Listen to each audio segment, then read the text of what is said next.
Oh, let me hear your war cry. Oh, thank you for joining me another episode of Beating Cancer Today, the podcast where hope meets action. I'm your host, Kevin Hennies, a stage 4 colorectal cancer survivor. Against all odds, I defied the doctor's predictions and took my health into my own. Now, I'm here to share my journey and alternative methods that help me. But it's not just about my story. It's about yours too. Join me as we navigate through the challenges of cancer together, providing support, insights, and empowerment. Together, we'll beat cancer, one episode at a time. Let me hear your war cry. Oh, welcome to another episode of Warrior Wednesday, brought to you in part by our new website, beatingcancertoday.com. You can still find us on just about every social media site. We're on every platform, but after meeting a series of censorship, we decided to try to circumvent the efforts of being stifled. So we've been able to secure an offshore website. It's a platform that is impervious to censorship, so to speak. So now go check out beatingcancertoday.com. Follow and like and subscribe on all these videos for all the other social media platforms and whatnot, so we could grow this platform and hopefully get this message out to a larger audience. And then we'll try to streamline people to our website as they start censoring us and taking down videos. They won't be able to do that on our website. So make sure you flag that beatingcancertoday.com and make it one of your favorites, because you'll always see our videos and content there. Hey, today is it's exciting. It's an exciting interview because the doctor that we're going to interview today is a liver doctor. She specializes in livers, right? And a lot of things that we do, especially in the cancer world, affects our liver, right? So Dr. Sandra Cabot, she's specializing in helping people with weight problems, liver dysfunction, hormonal imbalances. She does seminars in Australia. She's coming to us, I forgot to tell you, all the way from Australia, down under. So she was the first doctor to describe accurately and scientifically the 4 different body types and their special hormonal and metabolic characteristics. She's the author of a liver cleansing diet book, which gives you an 8-week plan to improve your liver function. Welcome, Dr. Cabot. I'm very excited to finally get this time thing lined up with the 15-hour difference between us. Yeah. Well, it's great to be on your program, Kevin. And g'day, everybody, as us Aussies say from down under. G'day, and hope you're doing well. And it's really exciting to be talking about how people can fight cancer and increase their chances of survival, and indeed, to prevent getting cancer. There's so much you can do, and knowledge is so important that we get this knowledge.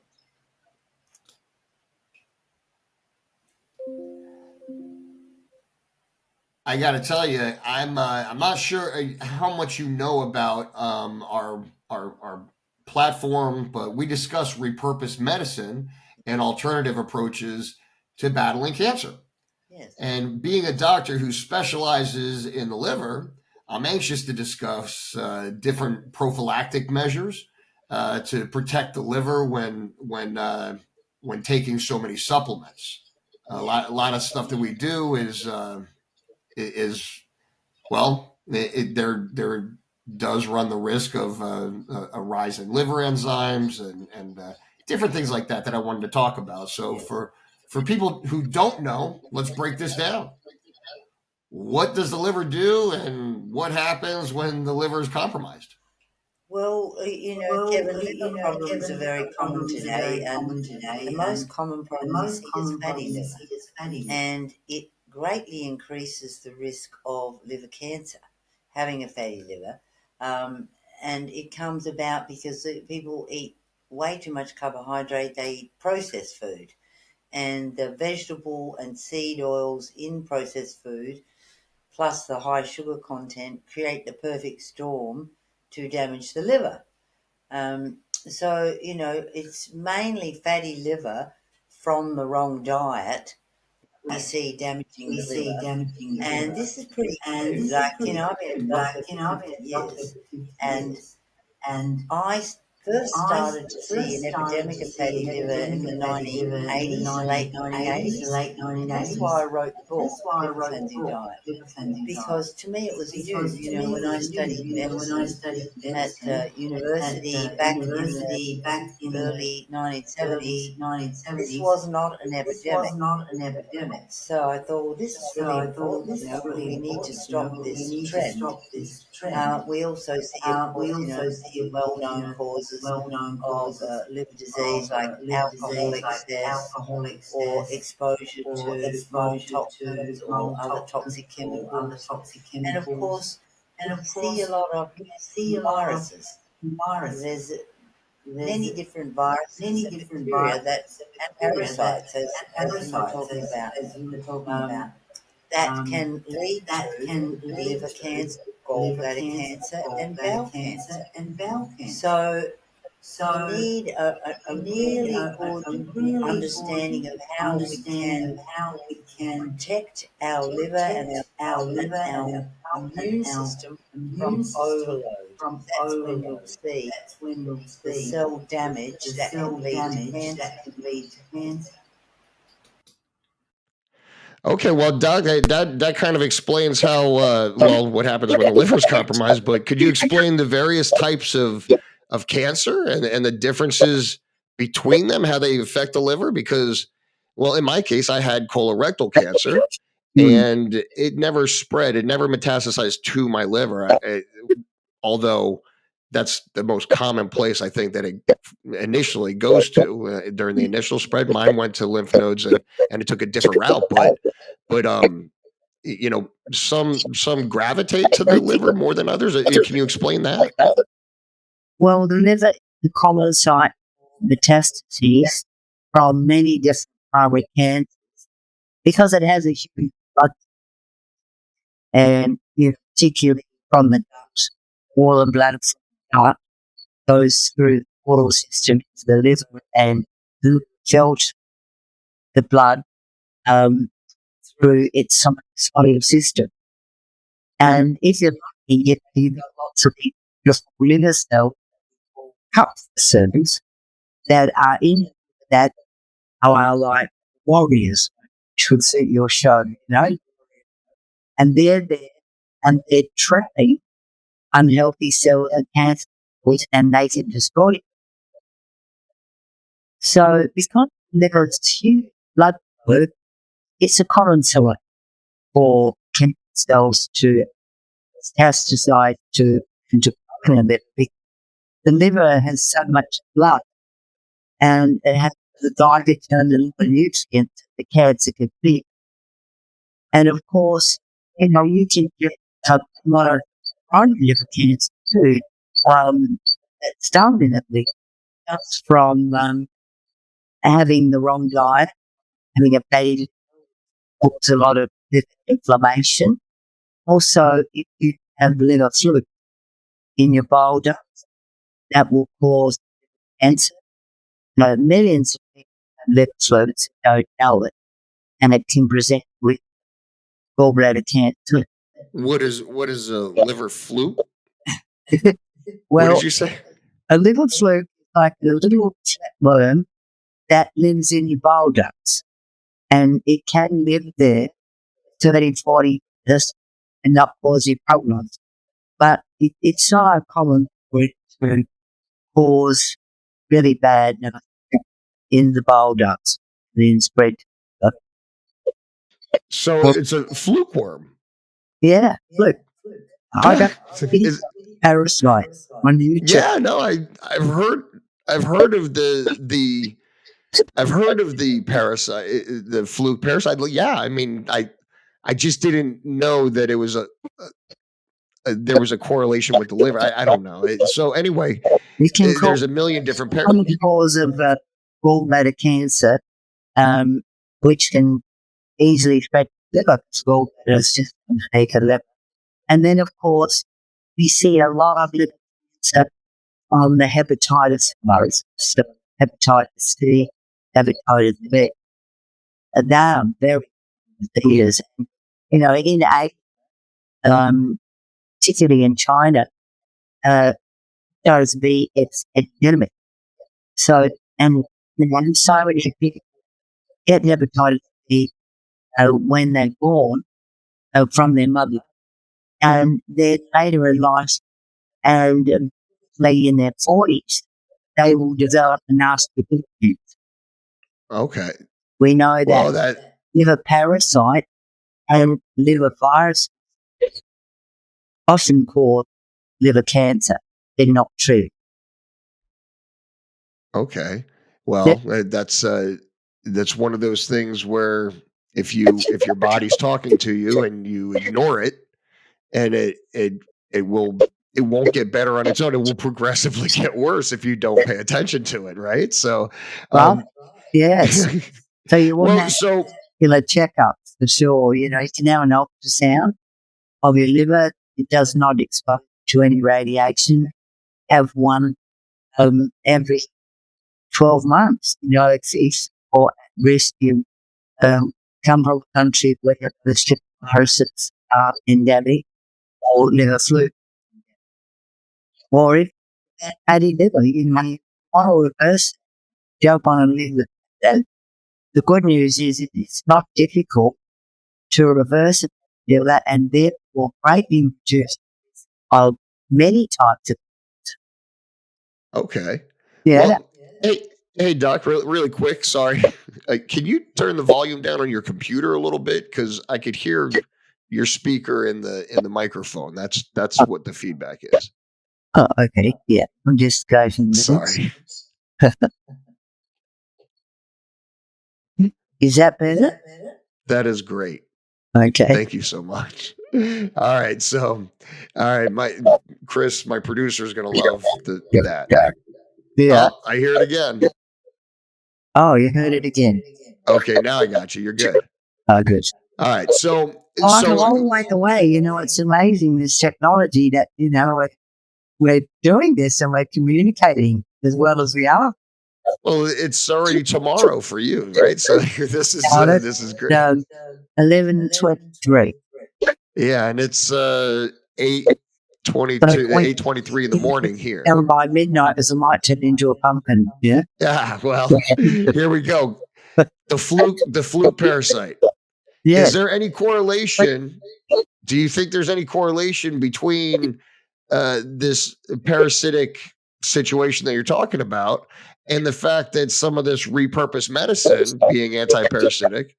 Do you think there's any correlation between the two, one being effective against the other? Could be. And there's so many chronic hidden infections that can be in your body that obviously can increase risk of cancer. And the key is to have an immune system and to have hygiene. Wash your hands off. If you're cooking food, cook fish well, because you'll pick up parasite easily. Travel a lot, boil the water. Those things are preventative and very effective. Well, there's parasites in everything. Everything we eat has parasites. Everything has parasites, right? So, but the really question, what I was trying to get you to say, was that cancer is parasitic. Well, if you call a virus a parasite, yeah, a virus is a parasite, and it's probably the ultimate parasite because it lives inside cells, and it can definitely cause many types of cancer, particularly the herpes virus. If you have a lot of herpes virus in your body, we talk about the viral load. How much total virus you have in your body. What is your viral? If you have too much viral load, then that means that the viruses, which are parasites, were very active in your body, and they greatly the risk of cancer. You could also say Helicobacter pylori bacteria that lives in the stomach. If you have a large amount of that with infection, you have a much greater risk of getting stomach cancer. So, you can define parasites, virus, bacteria, as well as worms, protozoa. They're a parasite, like amoeba, dysentery, or yards. But they're not known to cause cancer. It's Well, a really, lot of the stuff that you're talking about sounds environmental, but what are the most common risks, the most common risk factors for developing cancer, developing liver cancer, for that matter? yeah. Well, the most common risk factor is fatty liver, just eating a lot of processed food and a lot of sugar. And then it would be alcohol itself, and then it would be these viruses, like your liver virus, hepatitis C, hepatitis, liver flu.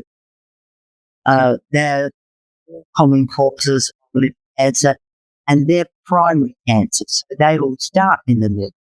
And then as far as having a metastatic cancer in your liver that comes from breast or prostate or bowel, that is very common, and the risk that goes to the liver is higher if you have a leaky gut or if you have a weakened immune system. And your immune system is greatly affected by what you eat.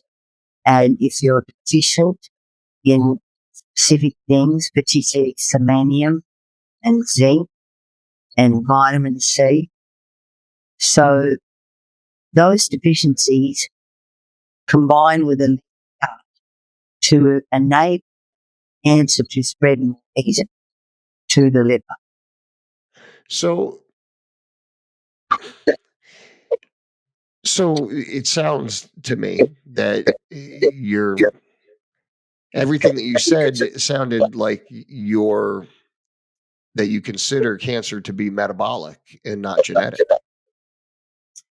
Well, I think cancer is multifactorial. There's so much action in different types of cancer cells. Metabolic is sure, given what happens in the liver, that's metabolism. Well, Yeah. and they're eating way too much carbohydrate, and we know that cancer cells need 3 times more glucose than a healthy. So we're encouraging development of sugar hubs with cancer cells by eating a highly processed, high carbohydrate diet or a high alcohol intake. So that's metabolic cancer. Then you've got parasitic, which comes from viruses, gut parasites. And that would be environmental, that would be environmental or Yeah, otherwise, but it still wouldn't be genetic. correct. Not all. It's not genetic. I mean, some cancers are genetic. They have genetic factors. I've seen young people in their teens die very rapidly with very aggressive cancers. And this is way back, immediate animals, cancer cells. So high. There must be genetic factors. I don't think we've covered them all yet. But with every genetic medicine, we have those genes we have deficient. For example, I've been studying mineral selenium 40 years, fantastic anti-cancer mineral. And the way it is multifactorial actually there's damage in your DNA. So if you have something there that would cause a cell to turn into cancer cell, it's a little mechanic. It repair that and prevent that inflammation. Also, selenium reduces the ability of viruses to multiply. So if you have a high viral load of cancer-causing viruses like herpes virus or hepatitis virus or the AIDS virus, if you take the dose of selenium, you'll reduce viral load. And there's many, many studies that show that even in AIDS patients, you'll reduce the viral load, and that will have cancer preventive effect. For example, we know that some herpes viruses increase the risk of lymphoma. And so if we can reduce the amount of herpes virus in your body with a super like selenium and perhaps zinc as well, then we're going to reduce the risk of lymphoma. So you could say, well, lymphoma and genetic, sure, there's genetic factors, but we can, switch off those factors that would pass on that adverse gene. So through a metabolic approach, you could curve the genetic disposition. Definitely. Through changing your diet, through supplementation, and by treating chronic infections. There's a lot of people who have chronic infections in their gut, and all the little nooks and crannies in our body where they can hide. And often they're treated with antibiotics, but it doesn't really eradicate the infection. To really eradicate the infection, you may need antibiotics like a Helicobacter, for example, or you may need a parasitic drug. What about the biofilm that these infections might be on? So that biofilm is like a thick mucus that the infection creates around itself to protect itself from your immune system or from the drugs getting to it. So that means it's very hard to fight that chronic infection. So things that help break down the biofilm is N-acetylcysteine, garlic, radish. They've all been studied, particularly NAC. So it's very important to not allow chronic infections to persist in your body. Now, when it comes to hepatitis C, which is a common virus, and a lot of people who have it don't have blood samples. We have very good antiviral drugs that will cure it. We're lucky there. But you still got the afterwards that you need to prepare with nutrition medicine. With the hepatitis B virus, we don't have, we just have a drug that you take long term to reduce the amount of hepatitis B in your body. We don't have a cure. That virus still there. But we know that if selenium long term will reduce the amount of the hepatitis B virus in your body. And there was a relevant study done in China, 38 people for 10 years, and they were given 200 micrograms of selenium a day. And one group had hepatitis B and one group didn't. And in the group that took the selenium, we found there was over 40% reduction in liver cancer. So, we had one group that was placebo that didn't take the selenium and one group that did take selenium. And that's a huge improvement, isn't it? Well, it sounds like there's a direct correlation with the metabolic. I mean, all the things that you're describing, even the parasites, everything being environmental or none of it's genetic. And all of it sounds like it could be easily circumvented. You could avoid ultimately landing in that position through a metabolic approach or maybe just a change in lifestyle. I don't want to gloss over the statement just a second ago that through a metabolic approach I wrote it down. Through a metabolic approach, you can curb the genetic disposition of cancer. That's kind of, I mean, is that what you're saying? Definitely. So we know that people with a fatty liver have and particularly if they're overweight, because the fatty liver often goes with being underweight. But not always. Because you can be fat on the inside and skinny on the outside. But most people who have fatty liver are overweight. We know that they have a much higher risk of all types of cancer.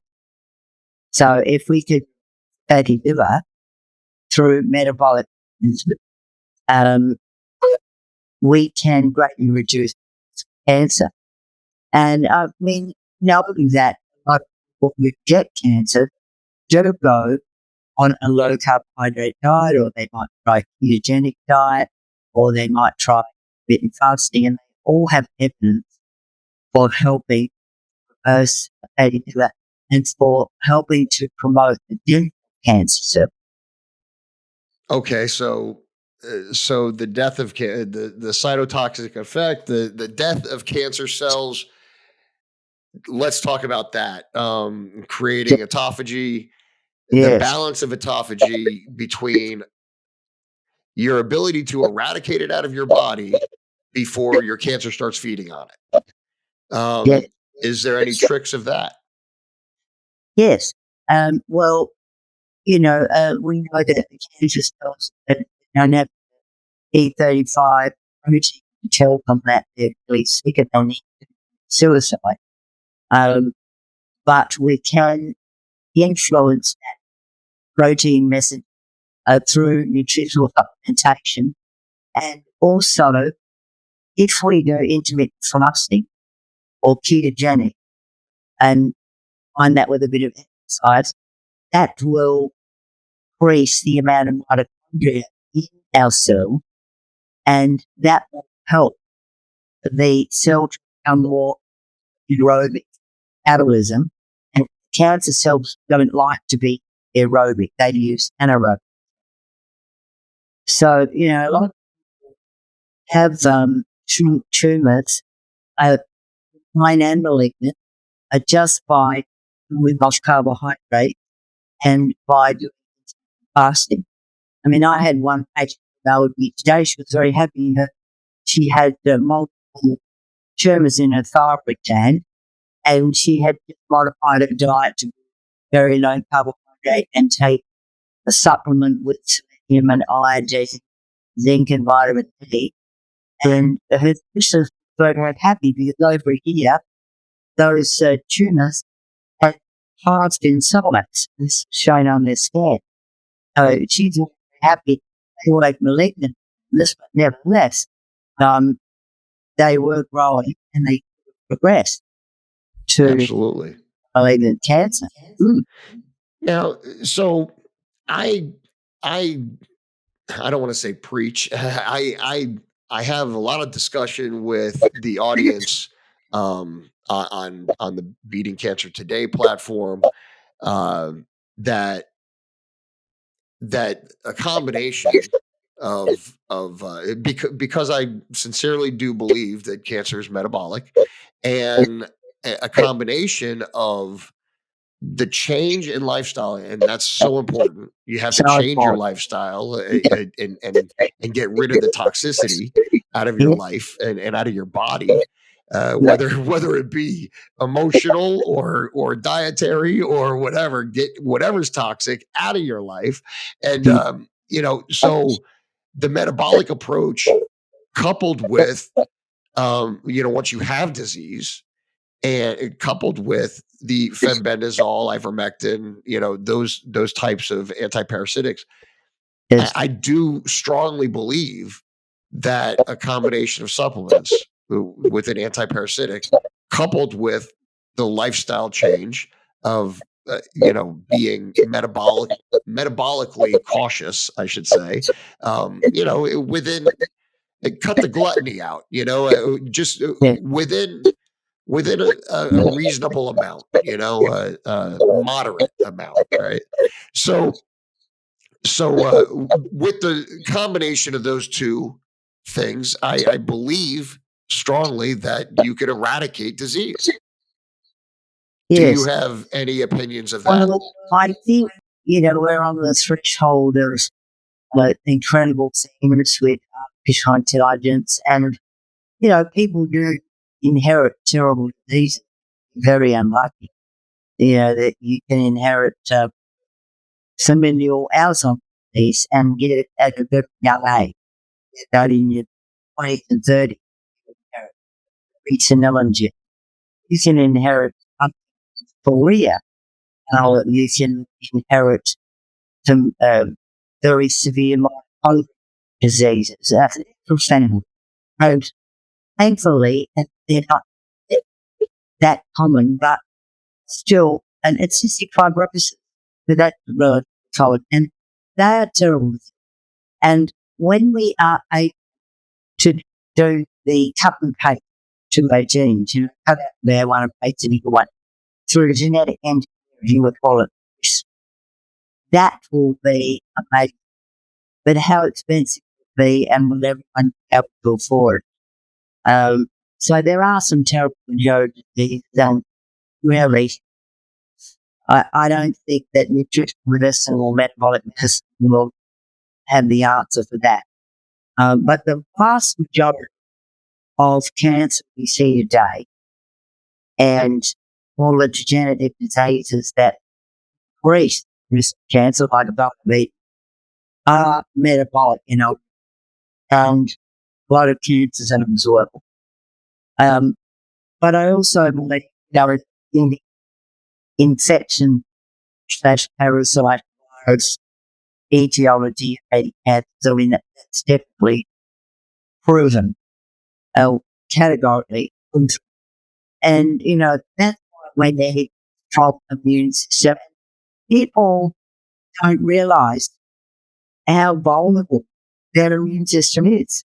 We've vaccinated everybody now, but if your immune cell and your local immunity in your nose and your gut, your membrane, if that's compromised, the vaccination is not going to save you. So many other people still got COVID.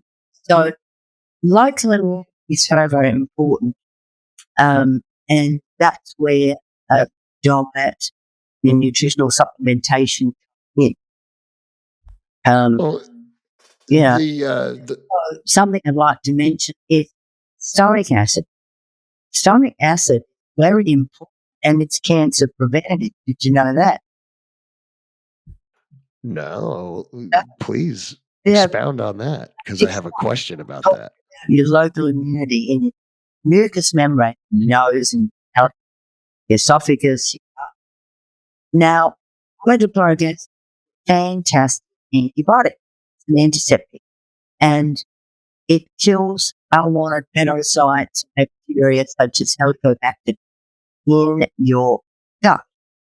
Now, so many people today are taking antacid drugs, right?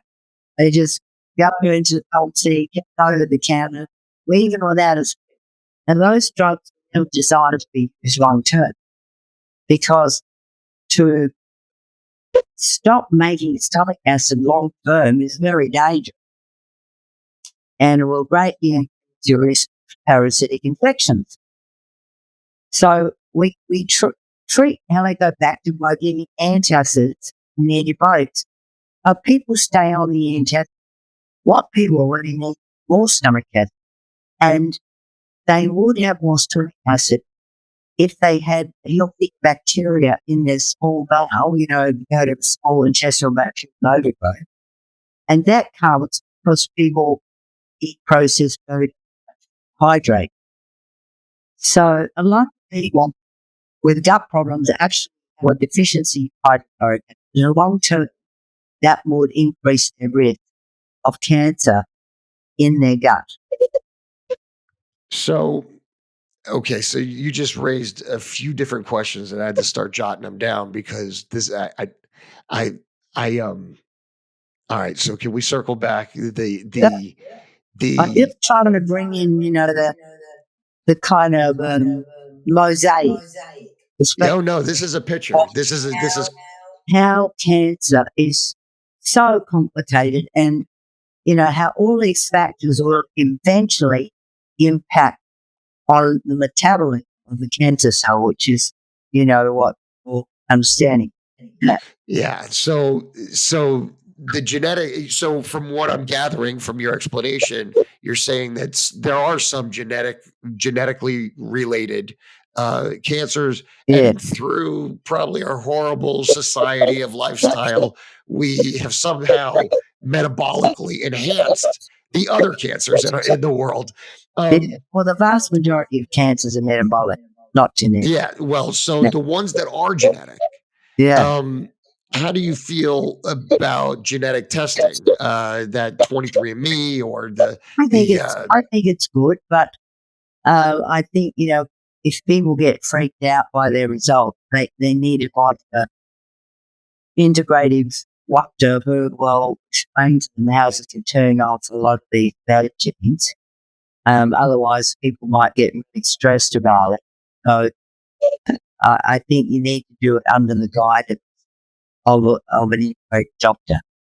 well, and in theory, Talking about genetic cancers, if you want to talk about that, I just thought of one that's really interesting for the liver. You want me to tell you about please. that? Well, you've heard of iron overload by hemochromatosis. Yes. Yeah, hemochromatosis, yes, 100% genetic, and it's it's a disease. You inherit certain genes. So you get two recessive people, and it mainly occurs in people of Northern European descent, so Irish, Scottish, English. And if they don't cut that they've got this disease because they don't have their iron tested, right? They don't pick it, their body will become so overloaded with iron, particularly in their liver, they'll get liver cancer.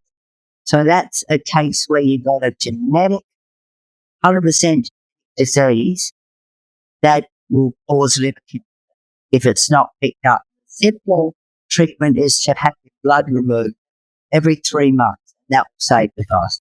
And it doesn't what you eat, you can eat red meat or not red meat, it won't influence the outcome. So that So genetics can be so specific.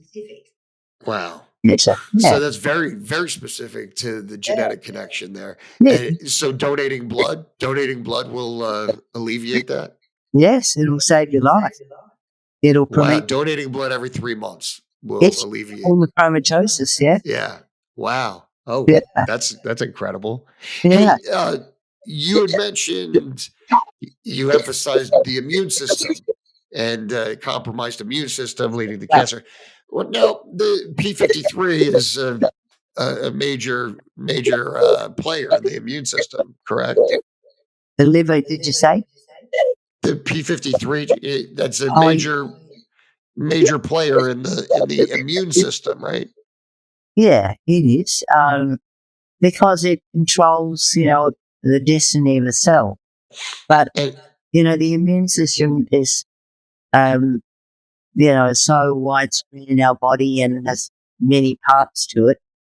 And, a lot of people do have problems with their immune system, and that will reduce their ability to survive if they have yeah. cancer. Of course, we know that, chemotherapy will damage our immune system.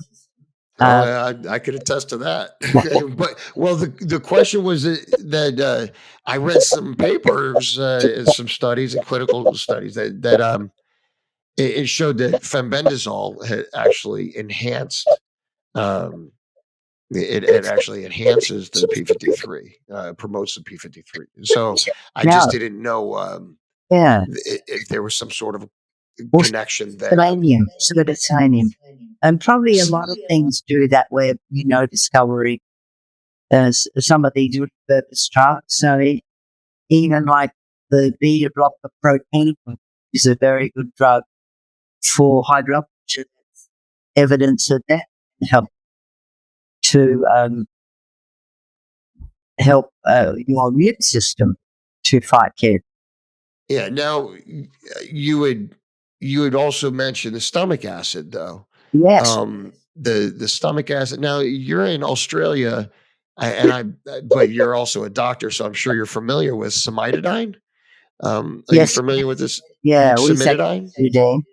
Cimetidine? Yeah. Okay. Sorry. Xantac. Yeah. Yeah. Yeah. Yeah. So Oh, it's it's not a drug. Yeah. yeah. So I know back in the 80s, I think one of a major cancer institution here in the US did a clinical trial on cimetidine Yes. being, as a cancer medication. Yeah. And it had great results with the clinical trial. And I'm not sure if cimetidine, I know it's the active ingredient in Tagamet, but I think that's the only anti-acid um, over the counter thing that I think the other ones are the other. It's not cimetidine, it's retidine or whatever it is. Yeah. Um, so I didn't know.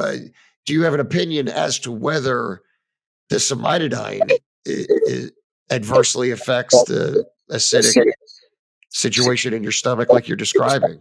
Well, the worst is just the protein inhibitors.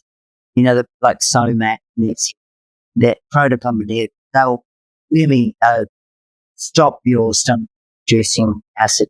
But betadine has a different mechanism of reducing the stomach acid. The side effects not as very if you like a long-term use. So you would include cimetidine in that statement about the stomach Well, acid. I haven't studied cimetidine it's also known as it's in a very old. I haven't studied in context of a repurposing or cancer treatment. So, I'd have to look at the study. And it's a study show that it helped. It's worth a try, isn't it? And Yeah. Well, selfishly, the reason why I ask, I'm so sorry to put you on the spot there, but it's all I right. personally, I've taken it in huge doses, actually 600, actually 1200, 600 milligrams at a time, twice a day. So 1200 milligrams daily for the last 3 years. And I've never felt better. I mean, the combination, it's one of the things with the fenbendazole that I take. Okay. So, and I always feel great. Like, The pump inhibitor, that's good. I'm sorry, Well, don't take a proton pump inhibitor. what is that? Well, that's the other type of that you just. Oh, okay, yeah, okay. So it's actually the one that you're referring to. It's not the cimetidine or however Correct. you pronounce it. It's Yeah. the proton prohibitor. If you if you get indigestion or bloating because you don't make enough stomach acid, you can always take cider vinegar in the middle of your meal, and you also take decaying hydrofluoride, which is the acid supplement. You take it in the middle of your meal. You need stomach acid to digest protein.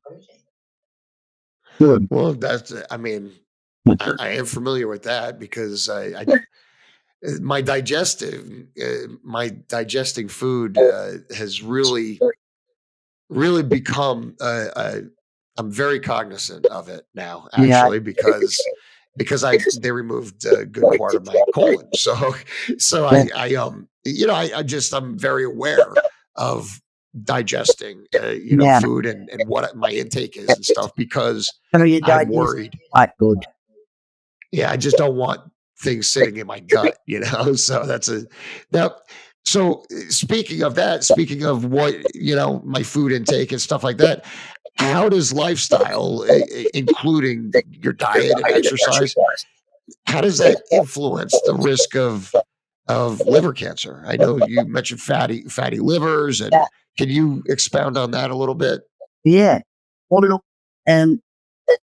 if you want to prevent liver cancer, the easy thing is try to avoid getting a fatty liver. So I have some really good videos on YouTube. The basic principle is don't eat protein that's got like additive, processed vegetable seed oil, sugar, and, refined things. Just go these whole foods, lots of vegetables, lots of salads. You can do more juicing because we find that activated folate, L-methylfolate, we find that in leafy greens, and that helps our body to melt, which is part of detoxification. And what I've noticed, a lot of people don't eat enough vegetables. They don't enjoy all food. They don't like salad. And they're not getting enough of this activated folic acid. So their detoxification pathways are compromised. Also, you don't get enough nitrate in your diet through leafy vegetables and beetroot and carrot, things like that. Then you won't make enough nitric oxide, and that's very for every metabolic process in your body. You're carrying oxygen, carrying the blood. So a diet has a profound effect on your liver, and people don't realize that, other people are feeling bloated and overloaded with they're feeling tired, they can't lose weight, and it's all because they're not eating the right foods for their liver, and they're eating too much processed food. I'll tell you what, everything in my life changed when I started paying attention to what I put into my body. Everything that you're saying sounds an awful lot like the metabolic approach, the theory of cancer being absolutely metabolic. Now, how important is early detection when it comes to liver cancer, and what screening methods are available? Yeah. Well, just having a regular liver function test every 12 months is good because that'll show you if you've got liver inflammation. And so having it in front of your liver and gallbladder, that'll show if you've got any tumours in the liver that could be suspicious, and then you'll go and have an MRI scan to get a specific diagnosis. Also, we measure a protein called AFP, alpha fetal protein, AFP, and if that's elevated, that can be a real indicator of liver cancer. Also, check your serum iron. What is your iron? Because if you have high amount of stool iron in body or ferret, that is a sign of liver inflammation, and it can also be a sign of cancer. So, if it's liver inflammation, what you'll find is if you stop drinking so much alcohol, improve your diet, that ferritin level comes down. Often within 6 months, it'll be normal. So it's improved this. This is not just theoretical. Just seeking the result. Your liver enzymes, your serum iron, your C-reactive protein, which is fat. You'll go, this really is what, the effect of changing your diet and lifestyle is, very on. And people don't realize that. And I think sometimes, we've got the mentality that unless you're going to be taking a drug, you're not really doing it. And also people don't really believe in themselves enough to believe in their own power to heal themselves. We talk about mind, body, medicine, well, you've got the power in your mind to heal your body. You just have to be given the right information and have the right tests, and you see the effect, and it will help you to know what power. Huh. You just said a lot of things there, Doc. You said a lot of things right there. Stuff like that kind of throws me off my game a little bit because I wasn't expect. I mean, because honestly, it's very fundamental, and you. I just want to cut that out and use that as a public message. If you just start paying attention, we can avoid all this stuff. You'd mentioned the rise in liver enzymes. What causes that, and what does it Well, mean? what if your liver enzymes go up? That means that your liver cells are damaged and the cell membrane damaged. The membranes are around every cell, and they become leaky. So that enzyme should live inside the liver cell, but they leak outside into the bloodstream because you've got a leaky liver.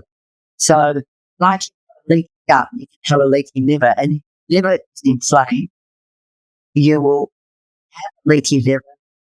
Enzymes and ferritin, which is stored iron in your liver, will leak out and go into your blood, and you'll see, oh, my liver enzymes are up, or that ferritin up. That means my liver is inflamed, and something is upsetting your liver. Whether your diet or alcohol, maybe a medication that you take. There are some drugs that can cause damage to the liver cells. So it's so important to have a regular liver function test. So now, as a prophylactic of that happening, I've read a lot about milk thistle. I've read a lot about different supplements that you could take to counteract the rise or spike in your liver enzymes. Yeah. Do you have an opinion of milk thistle? Well, the most important thing is find out why your liver enzymes are elevated, and then if it's just from a side effect of a drug or it's on your diet, you look at, well, maybe the drug needs to be changed or a different drug, and change diet. And I generally want to give somebody a little formula that's got more than that in it. Like I've made something for in the 1990s. It's called Liver Plus. Got the clinically proven dose of milk. It's got selenium, it's got all of these. It's got antioxidants, glutathione. So it's got everything you need. One capsule, but you need 4 a day. So it really depends what's causing the inflammation. It's selenium, very important. That's why it's in the liver plus, because glutathione, which checks your liver and detoxifies your liver, cannot work properly if you are selenium deficient. So if somebody has low glutathione, I'll usually give a formula that's got acetylcysteine. Then acetylcysteine is very good for liver damage. As a matter of fact, Okay, so now would a remedy, like you said, it would be something that is affecting the liver, whether it's a medication or something. In the event that it's a medication, would a remedy be to reduce the dosage and cycle off that medication? Doesn't the liver kind of heal itself? Well, if you're on a particularly toxic drug, for example, a high dose statin can damage the liver. Say that again. I love that statement. Yeah, a high dose can damage the A liver. high dose statin. Yeah. I just, The liver doesn't like it. And I don't like them either. particularly the dose. And the other thing, some of these immunosuppressant drugs, like Imuret, which is ASI, that can severe liver damage. And, apparently we use it in patients who have autoimmune liver disease. You got to watch liver on that drug because it can destroy your bile ducts. So, I'm definitely more of a naturopath at heart than I am toxic. I was from approach, and I love your natural approach, but what I'm wondering, I mean, is that true though? Does the liver heal itself? the liver is amazing. Yeah, I mean, I've had patients with really bad liver disease, like autoimmune liver disease, really severe fatty liver, and they've even got some cirrhosis, not in stage cirrhosis. That's too late. You don't want to pick, but medium stage cirrhosis can reverse it, and you take a really fatty and reverse it completely. So Uh, if you have elevated liver enzymes and you cycle off your medication more often and reduce your dosage, the liver should heal itself. I mean, wouldn't that be accurate? yeah, like if you're on a high dose antifungal drugs, as we know, can some parts of it, but they can be liver toxic. You got to keep a close eye on your liver. If you're taking high dose, you can have if your liver enzymes are going up too high, reduce the dose, have a break. And we'll take some NAC, some good liver formula, to wait to different dose come down. Um, but if you've got a trend where enzyme going up, then you stop for sure, and maybe have to make sure that there's no stiffness. Okay. Now, Those so I know it's actually, I'm just looking now and I'm seeing that it's actually tomorrow for you, I guess already. So we're past your midnight. Yeah, you're getting turned into a pumpkin. So just really quick, I know you got to go, but what advice do you have for individuals who've been diagnosed with liver cancer or cancer that has metastasized to the liver? Yes. Well, that will be under a liver surgeon, and if you pick it up early, you can have surgical treatment, you can have that part of the liver resected. If it's metastatic, so effectively it's primary liver cancer, resection is definitely worth it. But once detection is the key, and you not have uh, blood vessels that supply that kind of immobilize, cuts off the blood supply to the liver. But the thing is, you need a holistic approach. You need nutrition, you need supplements, you need diet, you can do some raw juicing, all of those things, saunas, detoxing, and still continue with your oncologist. Chemotherapy does work well liver cancer. So, Boy, you said a mouthful there. yeah, Hey, Doc, I know you got. cut it out. I'm sorry. Say that again. We want to pick up liver cancer early, so primary liver cancer, so we cut it out. Well, that's what do they say? Cut it out. They just cut it out. Dissect Um, it. yeah, dissect it, right?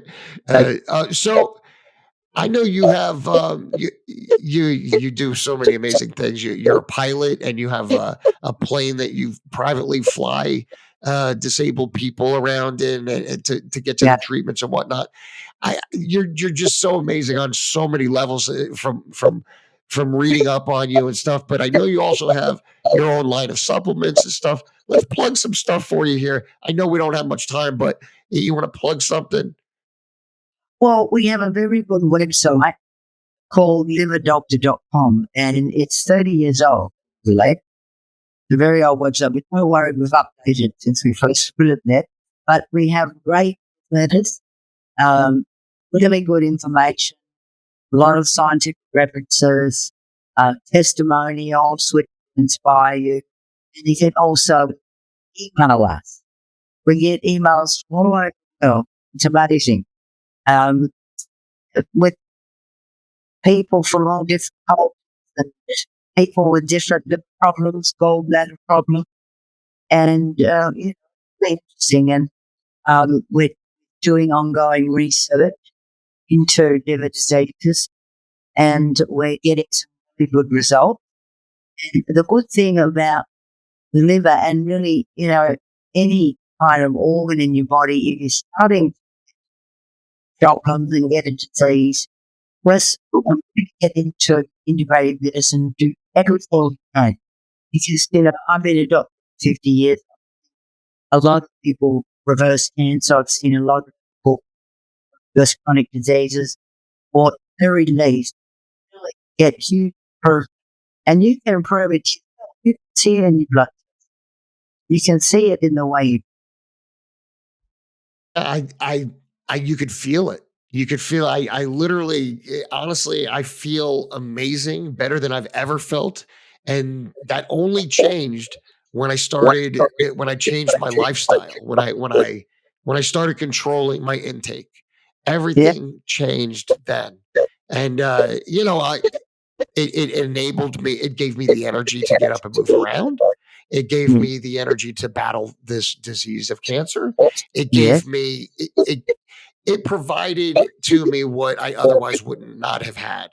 And it Yeah. created Well, it's purpose. amazing, Kevin, because, your body had been, really damaged by the chemotherapy. So, the fact that you've restored your immune system and liver yourself, it is incredible because not everybody, has that drive to do that Uh, and that self-belief.